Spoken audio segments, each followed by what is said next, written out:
Good day, everyone. I'm delighted to present today's topic, which explores the fascinating world of destructive and non destructive testing. As an integral part of our lives, it significantly contributes to our daily safety and quality of products that we use.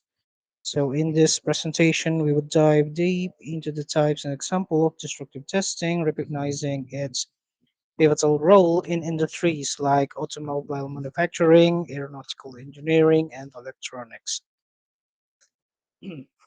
Notably, these tests help to assess and improve a product's safety levels, the flexibility of wires and cables, plus the capacity of airplane wings to withstand aerodynamic forces.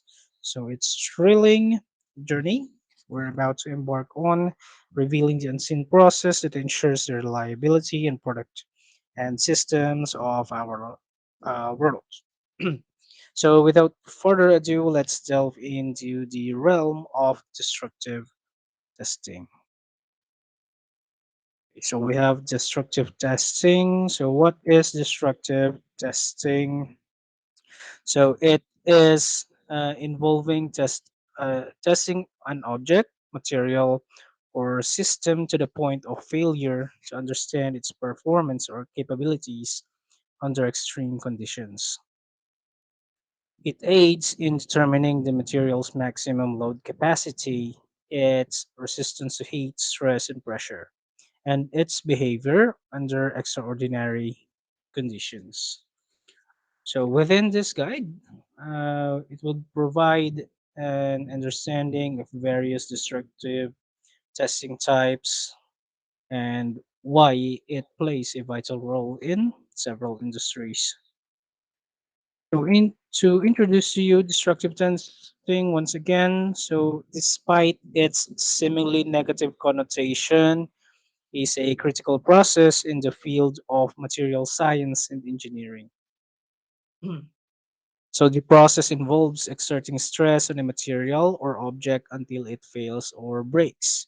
So, it's like tagging on rubber until the rubber breaks. So, that is how a destructive testing works. Another example is uh, it involves a specimen, an object. So you test it under conditions wherein that object will end up being broken. Okay. So next we have the types of destructive testing. So types of destructive testing. So we have the first one, tensile testing. So the first one, tensile testing, is the most prevalent type of destructive test. So tensile testing involves pulling a sample apart and measuring the force required to do so. So this test help determine the tensile strength of the material, which indicates how much stretching or pulling the material can withstand before breaking. So sample of the how a tensile test works. So on the right side of the presentation is the tensile testing machine, then a sample specimen below, and then the arrangement wherein we do a tensile test.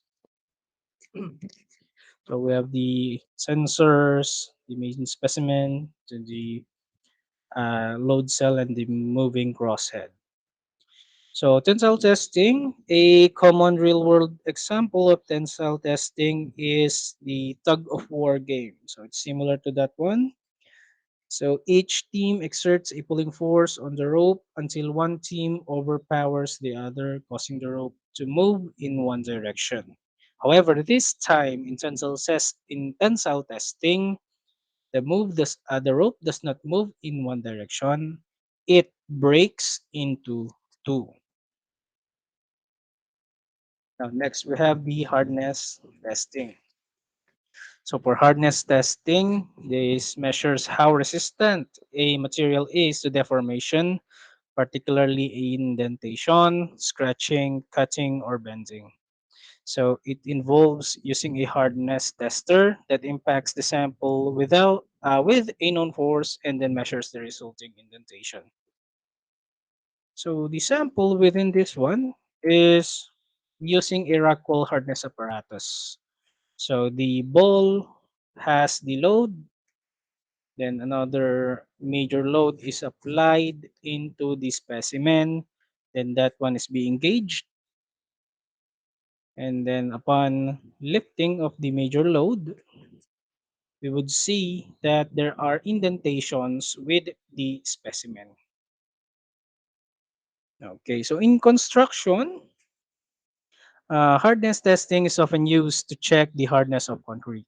So a rebound hammer tool is used to impact the concrete surface, and the rebound is measured to estimate the concrete's hardness. Yeah, so that is one of the real life examples.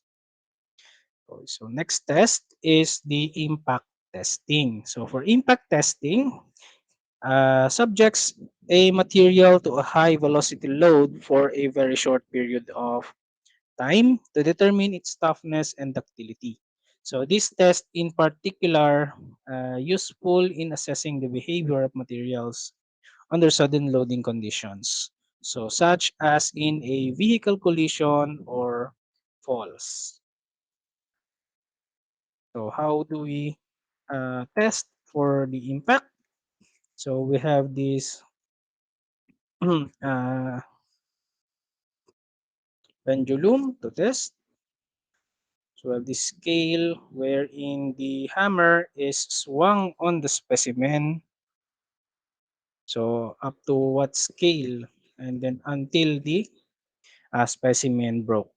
So car manufacturers often conduct crash tests to study the impact on car structures during a collision.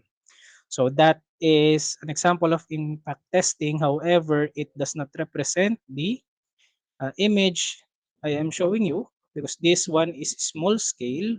For the car manufacturers, it is more on a larger scale wherein the whole of the structure of the car is involved. So these tests help manufacturers assess and improve their vehicles' safety levels. So next we have bend testing. So for bend testing, it evaluates a material's flexibility and elasticity. The material is bent until it breaks, providing insights into its resistance to fracture or plastic deformation due to bending. And so an image here below is a sample of a bend testing. So we can see a rebar being bended by the bending machine.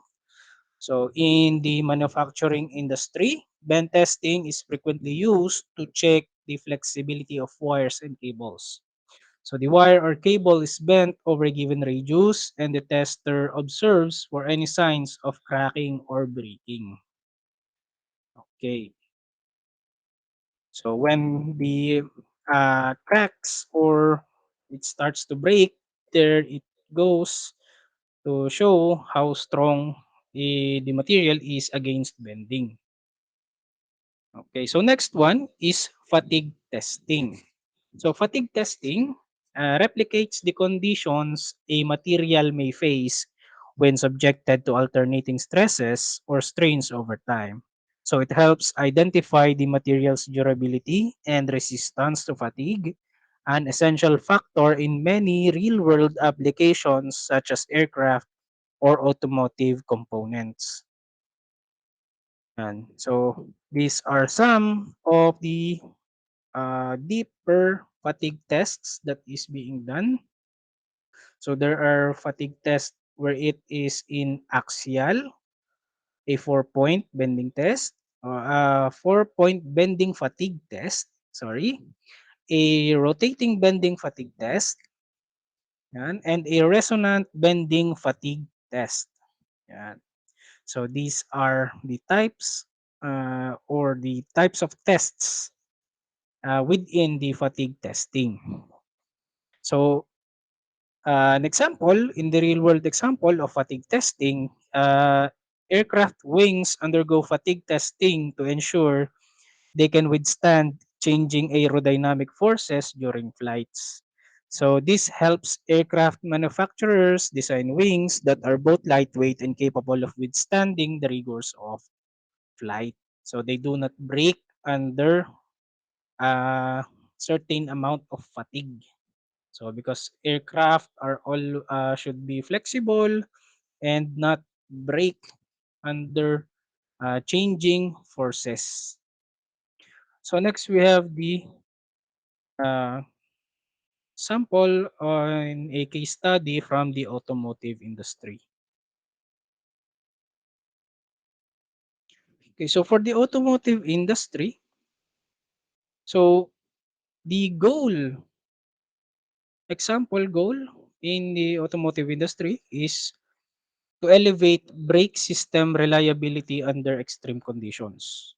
So what are the components analyzed? Example, brake pads, disc calipers, and then lines or the brake lines. So how do we test those? So we select different materials for the brake pads and disc and different metals for the calipers and lines. So we do different tests. So we have a wear test. So to determine lifespan under stress, a high temperature test. So to assess performance at high temperatures, a structural test. So it is used to measure strength until failure, and corrosion test. So that is to evaluate resistance in corrosive environments. Yeah, okay. So the analysis within this one is the statistical and failure mode analysis. So it will be based on the data from the tests or the four tests mentioned earlier. So for example, we have key findings. So like semi-metallic pads and cast iron disc, balance, cost, and reliability. So carbon ceramic components. So is it suitable for performance in vehicles? And stainless steel brake lines. So it outperforms rubber in corrosion resistance. So with the automotive industry, so destructive testing ensures braking system safety and performance. So it is better if we review the findings with other development teams. Yeah. So for case studies, so update design specifications after finishing a tests, then modify manufacturing for new materials upon approval of the materials. Then we plan on long-term quality testing. So if we can find new materials.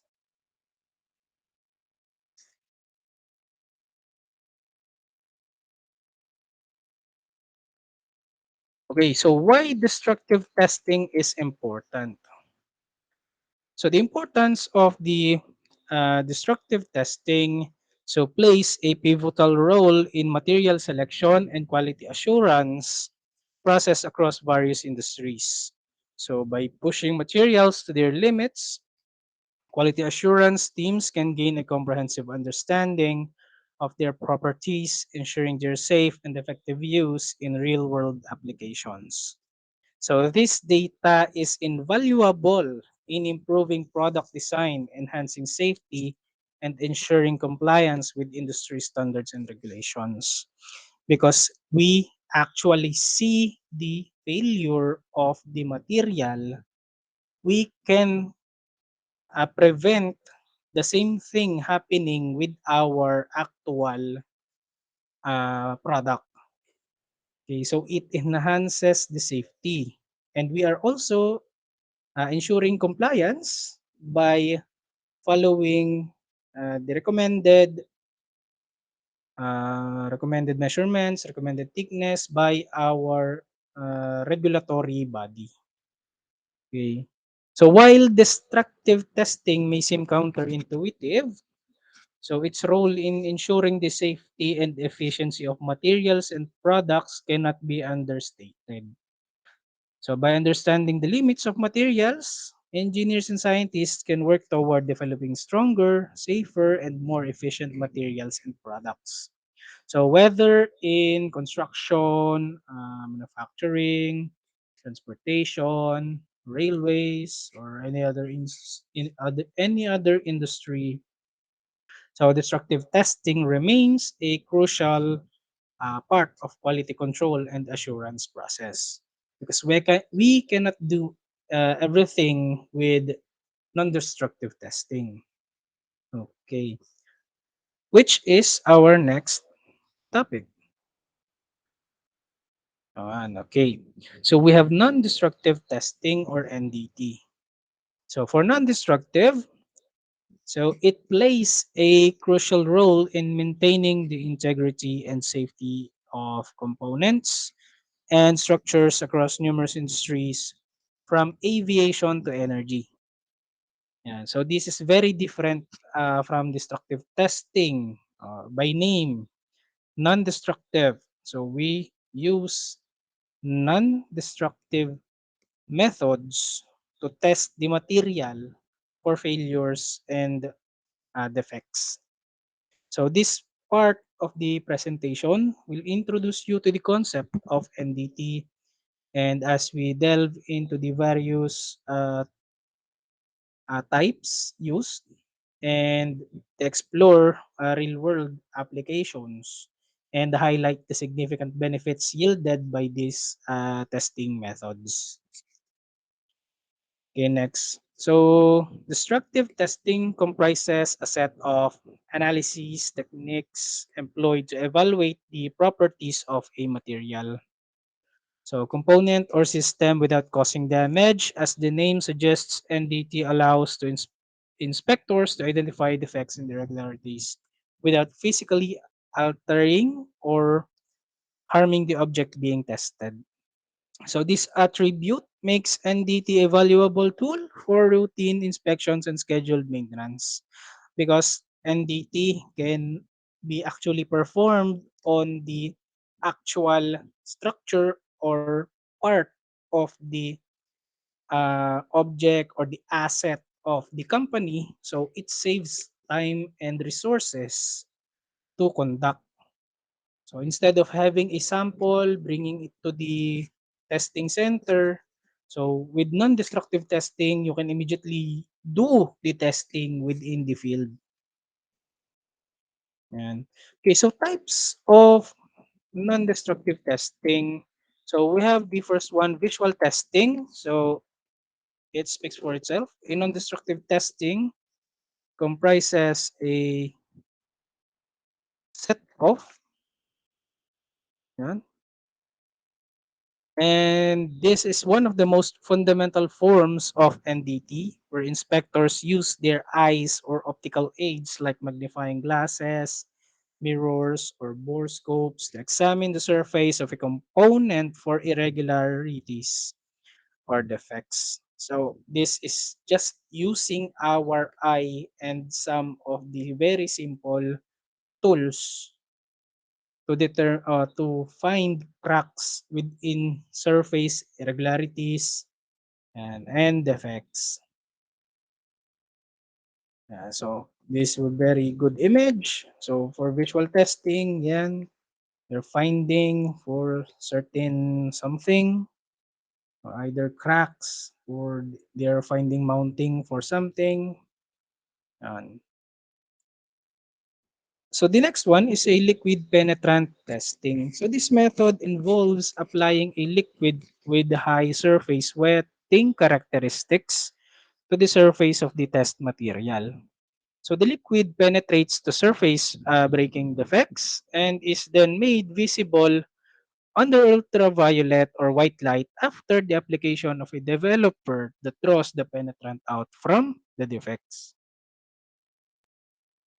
Yan. So this is the sample. So for first one, so this is the contaminated workpiece. So it should be cleaned after being identified. Then you apply the flow detection ink or paint or spray. And then rinse the workpiece. So upon rinsing the workpiece, you would apply the dye developer and then the the die would be visible within the crack. It is very, very visible uh, if you use this one for detecting cracks.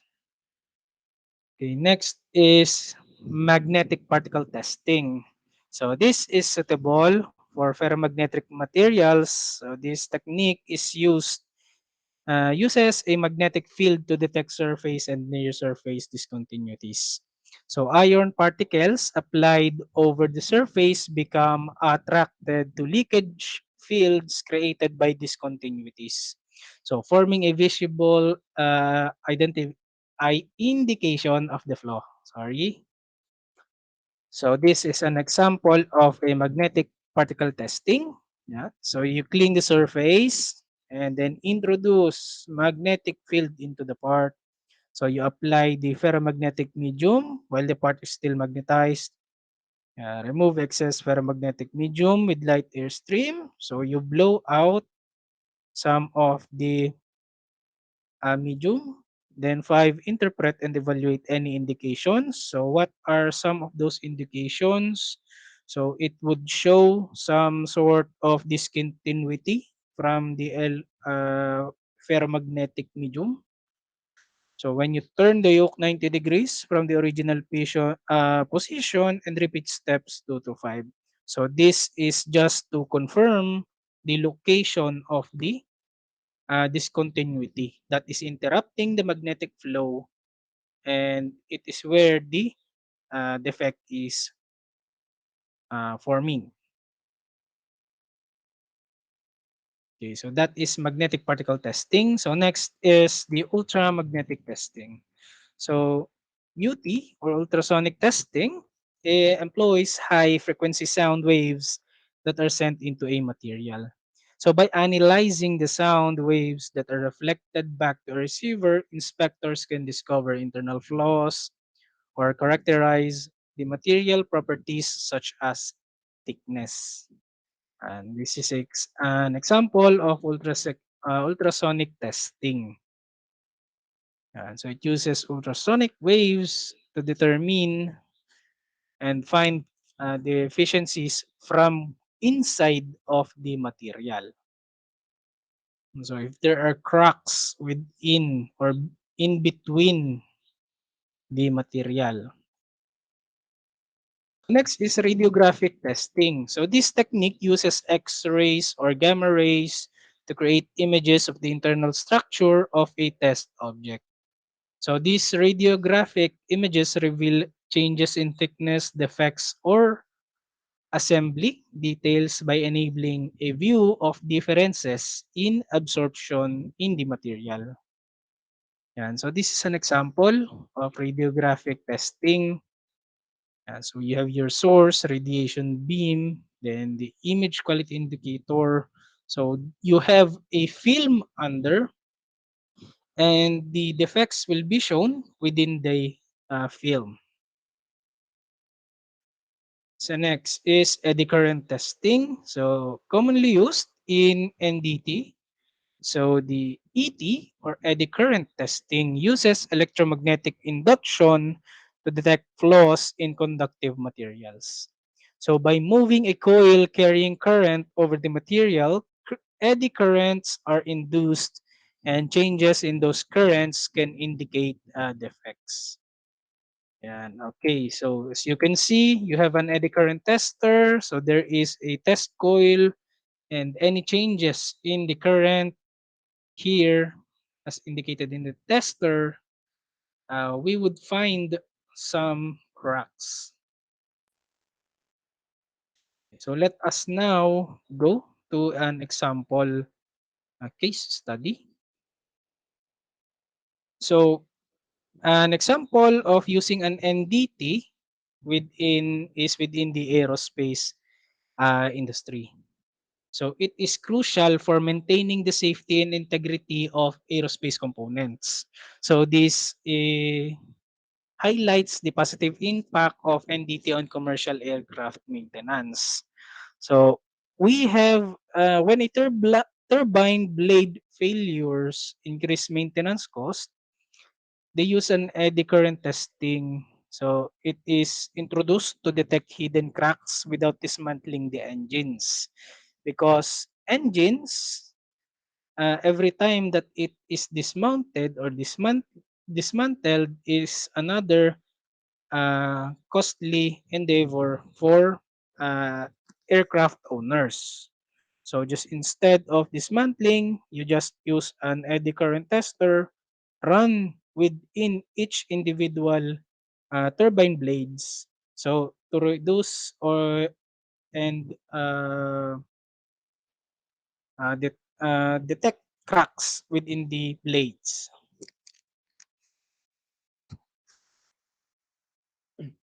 Okay. So technicians are usually the one who is performing these eddy current testings. So for inspections, there are special probes. So this is to identify microcracks in blades. So by doing this, it enhances the safety, it reduces costs, and can be better for maintenance planning. So NDT, especially eddy current testing, it significantly improves component maintenance, safety, and efficiency in the aerospace industry. So it is very good. Then we implement also data analysis. So for informed upkeep and data records for the airplanes. So this one is very a game changer for aviation safety and operational cost reduction.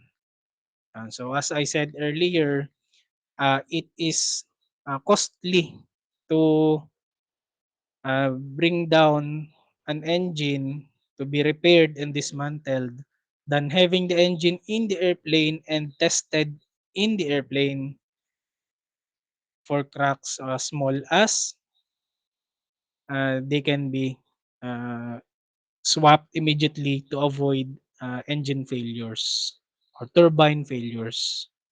So why non-destructive testing is important? So it is important as safety assurance. So by enabling the early detection of faults and defects that could lead to catastrophic failures, NDT plays a crucial role in ensuring safety across various sectors. So it is cost effective. So detecting and addressing issues early can help organizations avoid the high cost associated with replacements and catastrophic failures. So moreover, since NDT does not damage the components, it eliminates the need for costly repairs following inspections. Preventive maintenance. So regular NDT can help predict future issues, contributing to efficient maintenance planning and helping extend the lifespan of components and systems.